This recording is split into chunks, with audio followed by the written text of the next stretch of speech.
Welcome to the Three Martini Lunch. Grab a stool next to Greg Columbus of Radio America and Jim Garrity of National Review. Three Martinis coming up. It really is Friday, and we really couldn't be happier about that. Glad you're with us for the Three Martini Lunch as we wrap up the work week. We actually have a good martini today, believe it or not, as well as either a bad and a crazy or two really bad ones. And we're brought to you today by Ladder Insurance. So, Jim, let's start with the good news that, of course, has nothing to do with the riots on Capitol Hill. Earlier this week, it has to deal with vaccine news. This is from CBS News. New research suggests that Pfizer's COVID-19 vaccine can protect against a mutation found in two highly contagious variants of the coronavirus that erupted in Britain and South Africa. Those variants are causing global concern. They share a common mutation called N501Y, a slight alteration on one spot of the spike protein that coats the virus. That change is believed to be the reason they can spread so easily. But they've done a lot of research on this now using blood samples from 20 people who received the vaccine made by Pfizer and BioNTech.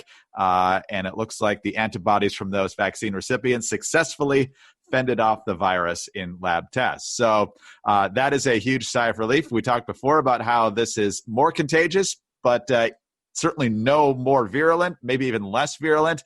But the fact that the vaccine still appears to be effective is great news, and hopefully that's true of the other vaccines as well. Yeah, and in a week where we could use some good news, this really stands out. I wrote about this on Tuesday when it was less clear.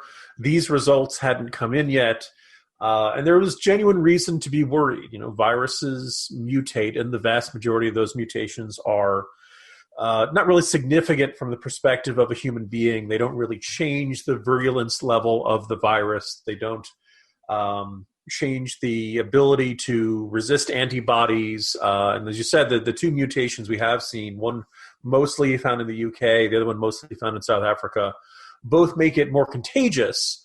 And there was a kind of a trait about how this South African variant worked that made them a little nervous to say, is this going to work against, are the vaccines going to work against this or not? And one of the things that kind of stands out to me, every time somebody gets the virus, it gets into their body, and viruses are always kind of, multiplying. And each time they multiply, there's a possibility for a mutation. And yeah, most of these mutations are going to be very mild. But when you look back on the story of the influenza virus and we call it the 1918 virus, it really was going on, 1918, 1919, even a little bit of 1920. And it came in three waves, and the waves were different strains.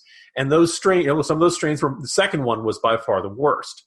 The fear is that and each time this is happening, the more viruses in more people, the more opportunities it has to create a change that's really, really bad. And one of the things that's really fascinating in John Barry's article or book about the influenza virus is that one of the reasons the third wave wasn't quite as bad as the second wave is just imagine the second wave virus being about as bad as it could be, right? Now, mutation is random. It is changed. It's kind of, it's just survival of the fittest.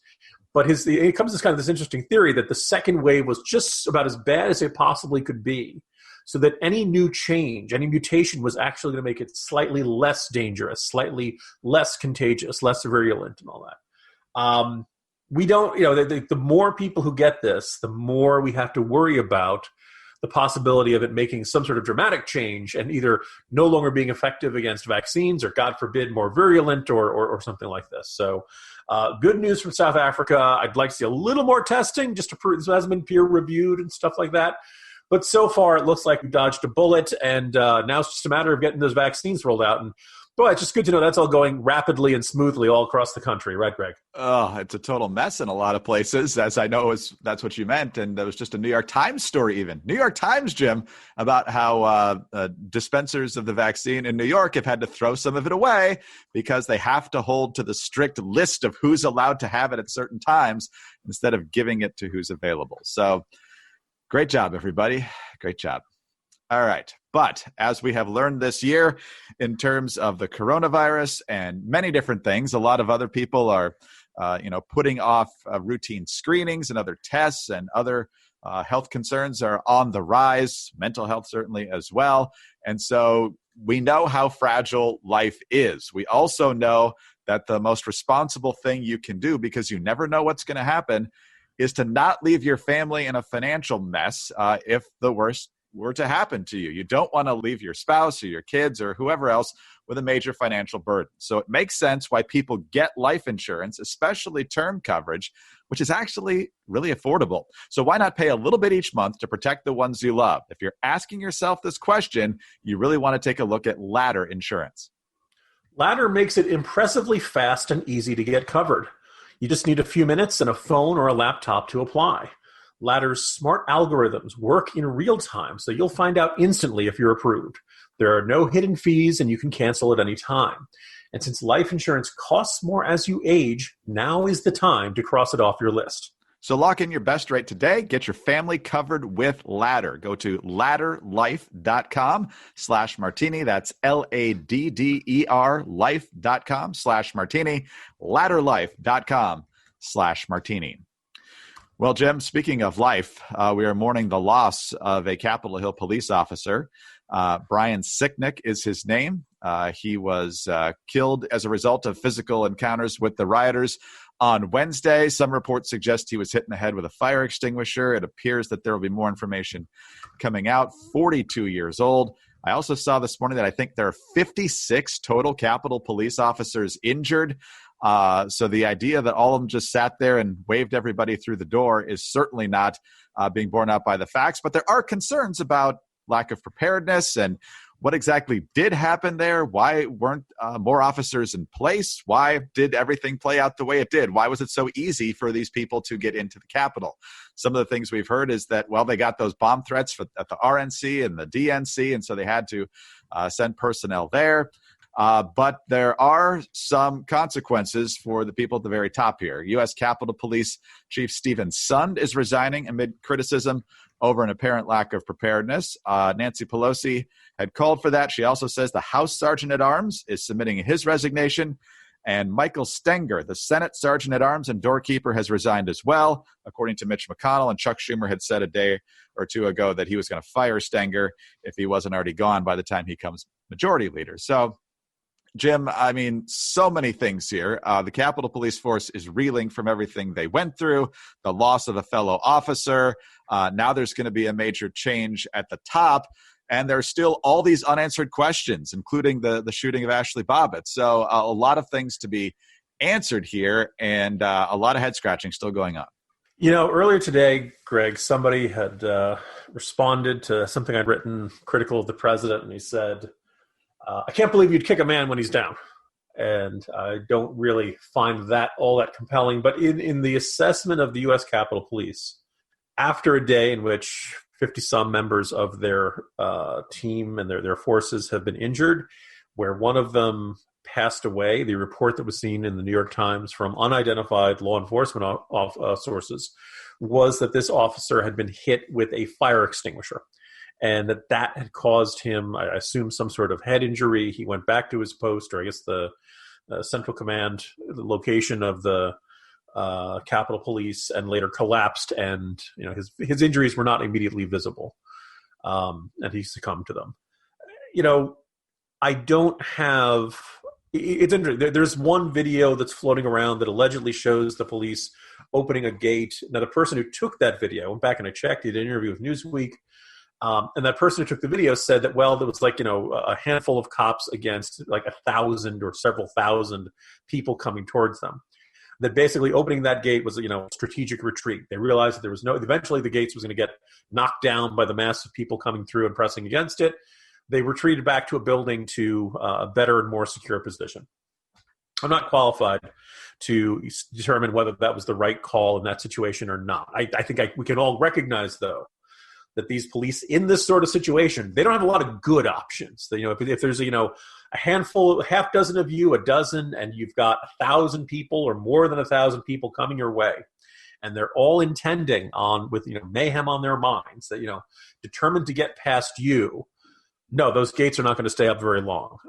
The other thing that's just baffling about this is how much people are convinced the Capitol Police didn't do their jobs, when in fact they had an enormous job in front of them. Like there's a gap between not doing your jobs and not being able to do your jobs well enough in extremely difficult circumstances. And maybe the review will show that they made significant tactical errors. The report that the D.C. Mayor Muriel Bowser did not, turn down additional National Guard forces and things like that suggests that there's not just a U.S. Capitol Police support. Greg, at this point, it's entirely possible the Capitol Police made major errors, but it's starting to feel like they're turned into a scapegoat for a whole bunch of bad decisions that kind of climaxed on the middle of the afternoon on Wednesday. There will be a full investigation of this. I'm sure congressional committees will take a look at this, the police force itself, maybe an independent commission. We've seen a lot of tweets, I'm sure you have, Jim, about we spend $750 billion a year on defense, yet a few people dressed like barbarians got into the Capitol. And so, yeah, they did. So the answers have to happen here. What was the protocols in place? What was the manpower decision heading into that day? And there probably will be additional consequences in addition to the folks at the top already losing their jobs. Hey guys, it's Mock and Daisy from the Chicks on the Right, and we're excited to tell you about our podcast, the Mock and Daisy Common Sense Cast. If you've been stressed lately with the information overload on social media or just don't feel like anything in the news makes sense anymore, don't worry, because we're here to clear things up. Every week, we discuss topics like cancel culture, national crisis, what's happening to our new generations, and if you're just plain tired of people trying to tell you what to do or how to live your life, we tackle that too. Find out more by going to our website, chicksontheright.com, or start listening on the Apple Podcast app, Spotify, or your favorite podcast app. Don't forget to leave a comment or review and subscribe. But of course, the worst thing you can do is pour gasoline on a fire that's already blazing here. And after a pretty solid statement, like you mentioned yesterday, Jim, on Wednesday, President-elect Biden coming out yesterday and talking about the double standard in justice. Then Kamala Harris really made that claim. Biden talking about how he got a tweet or a text from his granddaughter at college. She sent him a picture of police and riot gear in front of the Lincoln Memorial during the BLM riots from the middle of last year. And then contrasting that with what happened on Wednesday, and Kamala Harris saying there's a major double standard as well. Here's a couple of their quick comments back to back from Thursday. No one can tell me that if had been a group of Black Lives Matter protesting yesterday, they wouldn't have been treated very, very differently than the mob of thugs that stormed the Capitol. We witnessed two systems of justice. When we saw one that let extremists storm the United States Capitol, and another that released tear gas on peaceful protesters last summer. The American people have expressed brightly outrage. We know this is unacceptable. We know we should be better than this. So, Jim, we don't know for sure. My initial reaction was a whole lot of people got away with a whole lot of destruction during those Black Lives Matter and Antifa riots. It seemed like a lot of people didn't get arrested at all. And it seemed like in Portland, for example, there was a constant revolving door of people getting arrested, but not ultimately charged. So it seems like there's been a lot of lax enforcement across the board here. But how do you see it? There's room to criticize the Capitol Police. It feels a little premature. And the statement from Vice President-elect Kamala Harris, quickly turning into my least favorite person in the incoming administration, to say, let extremists storm the United States Capitol. Look, no, that's not what the police did. That's not justified by that one video. But where she says the other one released tear gas on a peaceful protesters. In the corner yesterday, I went through and I found no less than 5 videos, different ones, of the U.S. Capitol Police using tear gas. I saw no less than 5 videos of police using flashbangs. I saw at least 2 videos of police using pepper spray against protesters. By the way, there are also 2 videos of protesters shooting pepper spray back at the Capitol Police, and at least 2 videos of the police pushing the protesters back with their nightsticks. Other cases like using the giant riot shields and things like that. The fact that the police also shot and killed a woman really ought to dispel the notion that the Capitol Police were too hesitant to use force to protect lawmakers, to deter this angry mob. It struck me as really an illegitimate, painting of too broad a brush of a police force that probably had one of the toughest days in its history. And there was just, let's face it, drastically undermanned for the situation. And maybe they were unprepared. Maybe they needed to do more intelligence. It's not like, and preparation. It's not like the president was quiet about his desire to hold a big rally on January 6th on the Mall. It sounds like they did not expect that crowd to come towards them, and maybe that was a unforgivable lack of foresight on their part. But in this case, we got into this mess because of politicians demagoguing bad situations. As you said, pouring gasoline on a fire, taking a tense situation and making it worse. And I think that's exactly what Kamala Harris did here. And I also think, Biden's comment is in this vein. I guess I'm reaching that point where I just kind of tune out what Biden says because, grandpa gets confused. But that's, this really should be this giant wake-up call for everybody to be a little more careful about what they say and how quick they can be to demonize, to villainize. And it feels like Kamala Harris is on autopilot. It feels like she hasn't changed any of her rhetoric from during the campaign or earlier. And I just think, look, she's going to be vice president in about 2 weeks. It's like, you're not running against the man. You are the man. The responsibility is yours. You're in charge of all of these law enforcement forces. So stop tearing down that system of justice that, oh, by the way, you spent almost your entire career in, and start saying, be more careful in your criticism, more precise, more specific, because I don't think the entire U.S. Capitol Police deserves to be portrayed as lax or not trying yesterday or earlier this week, and deeply frustrating that Kamala Harris chose to go this way.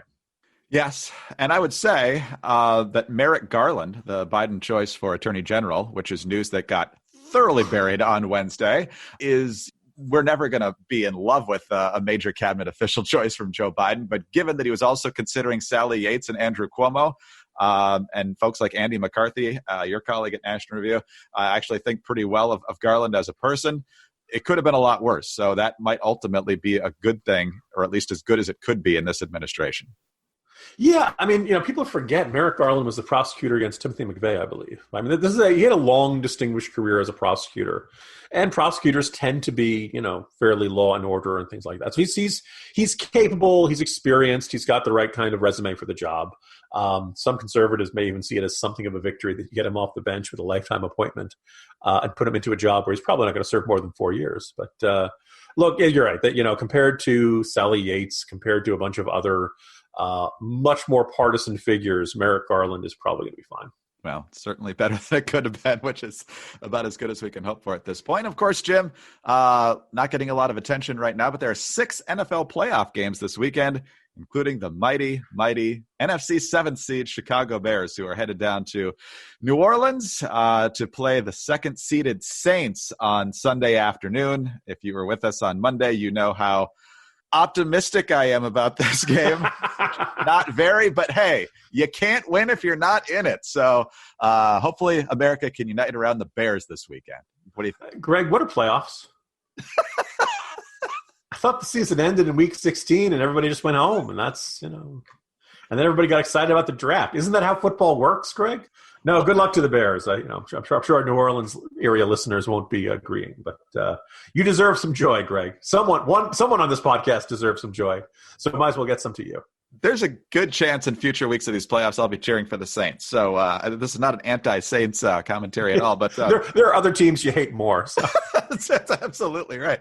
So, Jim, it just strikes me. We celebrated our 10-year anniversary of this podcast late last year. That would have been 2010. And in 2010, the Bears and the Jets both made their conference championship games. And since then, the Bears have had a double doink to lose a playoff game a couple years ago, and now we'll see what happens on Sunday. But it's been a long decade on the NFL front for us, hasn't it? Long stretch.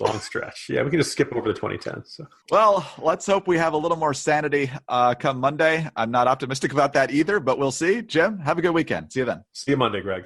Jim Garrity, National Review. I'm Greg Corombos, Radio America. Thanks for being with us today. Don't forget about Ladder Insurance. You can find more at ladderlife.com/martini.